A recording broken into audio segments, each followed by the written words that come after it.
আমার ভাইয়েরা, তারা জানে সিলেটের এই জমিন হচ্ছে কোরআনের জন্য ঘাঁটি উর্বর একটা জমিন। কথা বলতে হবে। আর কোন ভয় আছে? এখন ভাই করবে হারাম করে দল।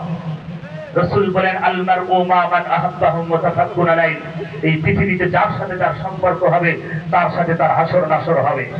ওই হারামখোর দলের সাথে কারো যদি সম্পর্ক থাকে ওটা হচ্ছে আসল টাটকা হারামখোর। কথা বলেন। দেশটা তারা বাবার সম্পদ মনে করে মানুষের বাক শক্তি কেড়ে নিয়েছে। 18 কোটি মানুষের যারা তারা পাঁচ আটতে পেরেছে তারা হয়েছে সঙ্গী, আর যারা পাঁচ আটতে পারে নাই তারা হয়েছে জঙ্গি। আপনাদের এই কোমলগঞ্জ থানার যিনি ওসি ছিলেন আগে, এটা হারামখোর, টাটকা হারামখোর। আমার ভাইয়েরা, এদেশের জনগণের জন্য পুলিশ ভাইয়েরা, কিন্তু পুলিশ দেখেছি 2024 সালে 5 আগস্টের আগ পর্যন্ত 60% পুলিশ ছিল এই হারামখোরের পক্ষে, আর 40% পুলিশ ছিল সাধারণ মানুষের পক্ষে। বর্তমান আপনার থানার ওসি ভালো, আমার সাথে কথা হয়েছে, আসার সময় কল দিয়েছি। আমি দোয়া করি যেই সব পুলিশ বাহিনী আছেন তাদের জন্য আমি দোয়া করি। আমার ভাইয়েরা, এদেশে সবচেয়ে বাংলাদেশকে ধ্বংসের মূল প্রান্তে দাঁড় করিয়েছে পুলিশ বাহিনী। কথা বলেছে, কিন্তু 2024 সালে 5 আগস্টের ওই পুলিশ বর্তমান পুলিশ না। কথাটি বুঝতে পারছেন? আগের পুলিশ ছিল সব কমপক্ষে 90-95% পুলিশ সব হারাম করছিল। একটা নারীকে প্রতিষ্ঠা করার জন্য আমার সাধারণ ছাত্র ভাইদের মুখের ভিতরে গুলি চালিয়েছে। কথা বলেন। আল্লাহর কসম, ওই হারামখোরদের প্রতি পতিত হয়েছে। তারা আমাদেরকে বলতো পাকিস্তানের রাজাকার, আমরা এই দেশ থেকে পালাই নাই। কথা বলেন। পাকিস্তানে কোন বাংলাদেশ জামাত ইসলামের একজন নেতা কর্মী গেছে, তারা যায় নাই, তাদেরকে রাজাকার বলা হয়েছে। আমরা যে বলতাম তোমরা ভারতের দালাল, আসলে তারা এখন ভারতে পালিয়েছে। কথা বলে ঠিক না? আমার ভাইয়েরা, হচ্ছে টাটকা নম্বর আবু জেহেলের সংসদ, আবু জেহেলের উত্তরসূরি ফিরাউনের এই নারী। কারণ এই বাংলাদেশটাকে তিনি হজম করতে চেয়েছেন, আল্লাহ বলেন সম্ভব হবে না। আল্লাহ রাব্বুল আলামিন বলেন, আমি পৃথিবীতে কোরআন নাযিল করেছি, এই কোরআন যারা মেনে নেবে আর কোরআন অনুযায়ী যারা জীবন চালাবে ও নবী, আমি আল্লাহ তাদের জীবন আলোকিত করে দিব। আল্লাহ পাক বলেন, ইউরিদুনা লিইউতফিউ নূরাল্লাহি বিআফওয়াহিহিম আল্লাহু মুতিম্মু নূরিহি ওয়ালাউ কারিহাল কাফিরুন। আল্লাহ বলেন, যারা কাফের হবে ওরা কোরআনের আলোকে নিভাই দিতে চায়। আমার ভাইরা, 14 জন যারা ছিল তারা আল্লাহর জমিনে কোরআন প্রসার হোক তারা চায় নাই। আল্লাহ পাক এই আয়াতের ভিতরে বলেছেন, নবী যারা কাফের হবে তারা কোরআন বন্ধ করে দেবে, কোরআনের আলোকে বন্ধ করে দেবে, আমার এই নূরকে তারা বন্ধ করে ষড়যন্ত্র চালাবে। কাফের যারা হবে তাদের মুখের ফুৎকার দিয়ে কোরআনের আলোকে নিভিয়ে দিতে চায়, কোরআনের তাফসীর বাতিলগুলো বন্ধ করে দিতে চায়। গত বছরে মুফতি আমির হামজার এই সিলেট বিভাগে মাত্র 13টা মাহফিল ছিল, সব মাহফিল বন্ধ করে দিয়েছে হারামখোরেরা। কথা বলে ঠিক। সম্মানিত ভাইরা আমার, এই কোমলগঞ্জের মাটিতে গত বছরে দিনে মাহফিল ছিল, সেটাও বন্ধ করে দিয়েছে, উঠতে দেয় নাই। আল্লাহর গজব তাদের উপরে নাজিল হয়েছে। আমার সম্মানিত ভাইরা, একটা কথা আমি কোমলগঞ্জবাসীকে বলে যাই, আল্লাহর জমিনে আল্লাহর দ্বীন কায়েমের জন্য বাতিলের কাছে কোনো মাথা নত করা যাবে না। সুযোগ এসেছে, সময় এসেছে, এই জমিনে আল্লাহর কোরআন প্রতিষ্ঠা করে মরতে চাই। কথা বলেন ঠিক কিনা? আল্লাহর জমিনে আল্লাহর দ্বীন কায়েম হবে, এটা আমরা সবাই চাই কি চাই না? আল্লাহ বলতে, হে নবী, কাফেররা চায় তাদের মুখের ফুৎকার দিয়ে এবং ক্ষমতা দিয়ে বিভিন্ন বাহিনী দিয়ে কোরআন বন্ধ করবে, কোরআনের আলোকে তারা স্তব্ধ করে দিবে। এটা কাফেরদের ষড়যন্ত্র। কোন কাফের মারা গেলে তার জানাজা করা যায়? চলে বলেন।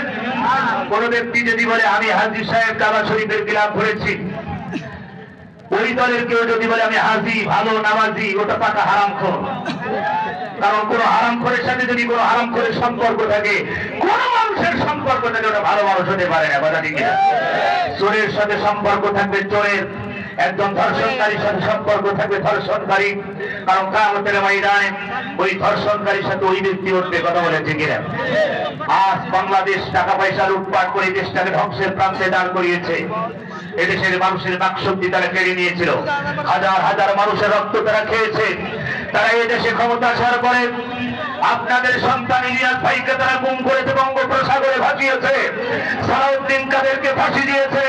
আমার ভাইয়ের আপনাদের নেত্রীকে 6 বছর কারাগারে বন্দী রেখে কঙ্কাল বানিয়েছে। তারেক ভাইকে রিমান্ডে মেরে হাড় হাড্ডি ভাঙিয়ে বিদেশ পাচার করেছে। কোকো ভাইকে হত্যা করেছে। এদেশের বিএনপির নেতা কর্মীকে হত্যা করেছে। বাংলাদেশ জামায়াত ইসলামের 5 জন নেতাকে ফাঁসি দিয়েছে। শেষ পর্যন্ত আল্লামা সাঈদীকে ইনজেকশনের মাধ্যমে বাইরে তাকে হত্যা করা হয়েছে। এদেশের হেফাজতের হাজার হাজার নেতাকে গুম খুন করেছে। বাংলাদেশ তরুণ ছাত্রদেরকে হত্যা করেছে। তারপরে দেশের মানুষ এখনো কিভাবে বসে থাকে? কথা বলে ঠিক না? ওই দলকে চিরদিনের জন্য ঘৃণা করে দেন। আর যেসব যুবক তোমরা আসো, তোমরা চেয়েছিলে মেধার দাম। কিসের দাম? সবাই করে বলো। যারা স্টুডেন্ট হাত তুলে করে দেখা আমার আল্লাহ। তোমরা চেয়েছিলে কি?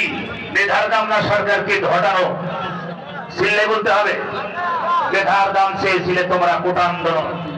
কিন্তু ওই জালেম সরকার তারা আপনাদের মেধার দাম দেয় নাই, বুকের ভিতরে গুলি দিয়েছে। কথা বলে ঠিকিরা? এদেশে আবু সাঈদের রক্ত অগ্নিশিখা হয়ে জালেম সরকারকে তছনছ করে দিয়েছে। দিল্লির পর দিল্লি চলে গেছে। আর কোন টেনশন আছে? দোয়া করেন যেন ওই জায়গায় তার জায়গা হয়। আমার ভাইরা, আমি আপনাদের কাছে একটা কষ্ট নিয়ে এই জন্য আমি হামজাইতে আসতে চাই না। আমি গেছি কষ্ট নিয়ে। কোথায় কুষ্টিয়া আর কোথায় ছিলেন? কত চিন্তা করেন, 500-600 কিলো রাস্তা, যাতে আসতে 1200 কিলো রাস্তা। এখানে বাড়িতে সবার তিনি লাস্টে পালিয়ে সিলেট মৌলভীবাজার কোমলগঞ্জ আমার এক ভাই বাসায় ছিল, ওখান থেকে পালিয়ে চলে গেল বড় লেখা। ওখানে মঞ্চ উঠতে দেওয়া হয় নাই। লাস্টে তিনি চোখের পানি ফেলতে ফেলতে চলে গেছে। আমার ভাই কি অপরাধ? তিনি কে দেশের চোর ডাকাত ছিল? দেশের সবচেয়ে বড় চোর হচ্ছে ওই হারাম করে দলের লোকের কথা বলে ঠিক না? মন্ত্রী এমপি তার নেতা কর্মী হাজার হাজার কোটি টাকা লুটপাট করেছে। কথা বলে ঠিক না? আমার ভাইয়া গোটা পৃথিবী দেখেছে। আমার সম্মানিত ভাই, আমার কষ্ট হচ্ছে এদেশ সবার অধিকার। কথা বলেন, হিন্দু হোক বা মুসলিম হোক, যত আমরা বাংলাদেশে বাস করি সবার অধিকার। কিন্তু তারা চেয়েছিল তাদের যারা পাশ রাখতে পারেছে তারা হয়েছে সঙ্গী, যারা পাশ রাখতে পারে নাই তারা হয়ে গেছে জঙ্গি। মুফতি আমির হামজাকে 3 বছর কারাগারে বন্দী রেখেছে। সম্মানিত ভাই আমার, এই জন্য আল্লাহ পাক বলছেন জালেমের দোয়া কখনো কবুল হয় না।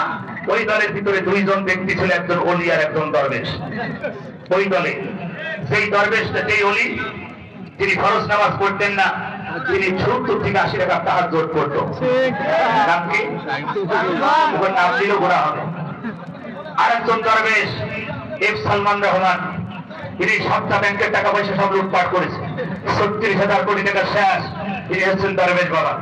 আইনমন্ত্রী আপনাদের পাশের জেলায় এই হারামখোর আইনের জায়গায় বসে সব বেআইনি কাজ করেছে। কথা বলে ঠিক না? সব বেআইনি। শেষ পর্যন্ত উনি নৌকায় চড়ে ফুলসিরাত পাড়ি দিতে যাই ধরা হয়ে গেল। ওরা ফুলসিরাত পাড়ি দিতে জান্নাতে চেয়েছিল, পাশের দেশ ওদের জান্নাত। ওরা কি বুঝতে পারছে? ইন্ডিয়া হলে ওর জান্নাত। যে ফুলসিরাত পাড়ি দিতে যাই ধরা খেয়ে গেল বিজিবি সেনাবাহিনীর পুলিশের হাতে। গ্রেপ্তার হলো।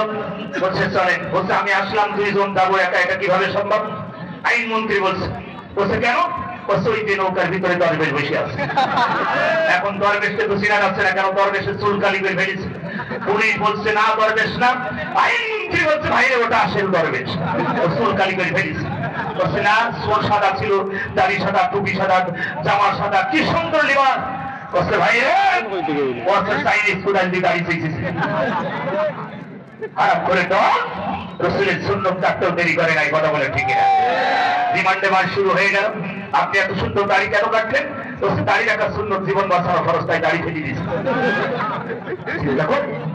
আর তারা বড় বড় লেখে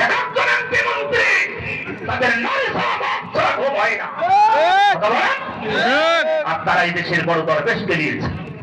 আর যারা এই দেশের আলেম ওলামা এই নিরীহ মানুষদেরকে অত্যাচার নির্যাতন করেছে। একজন পত্রিকা বিক্রি করে আমার উচিত কোথায়? তারপরে অত্যাচার নির্যাতনে হাম করে না করেছে। আর পুলিশ বাহিনী বেশি করেছিল, বর্তমান পুলিশ না, আগে যে সব পুলিশ বাহিনী ছিল। এখন তো পুলিশদেরকে আমরা ধন্যবাদ জানাই।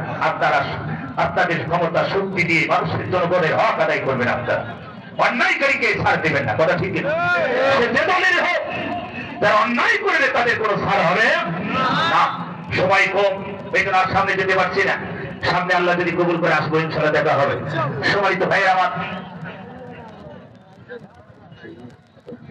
সবাই তো ভাইয়ের আমার, যারা এখনো বাইরে আছেন ভিতরে চলে আসুন। বসুন, একটু কষ্ট হলে বসতে হবে।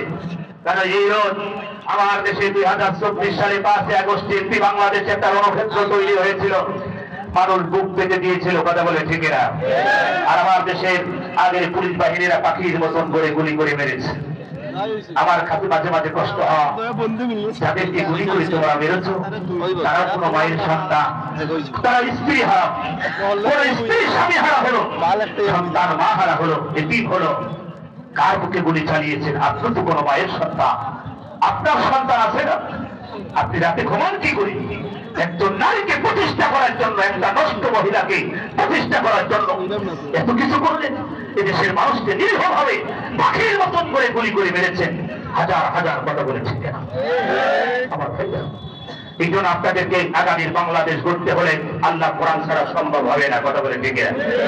সম্মানিত ভাইরা, আগামীর বাংলাদেশ কোরআনের বাংলাদেশ আমরা সবাই চাই। চিল্লায় বলতে হবে আমরা চাই। আগামীর বাংলাদেশ যারা কোরআন বুকের ভিতরে নিয়ে সংসদে যেতে চাই, আমরা ওই রকম মানুষগুলো পছন্দ করবো ইনশাল্লাহ। সবাই হাত তুলে আমার আল্লাহকে দেখা।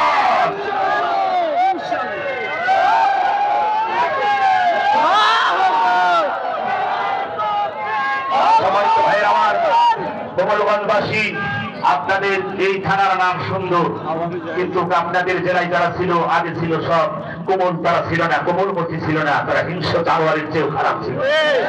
কথা বলেন?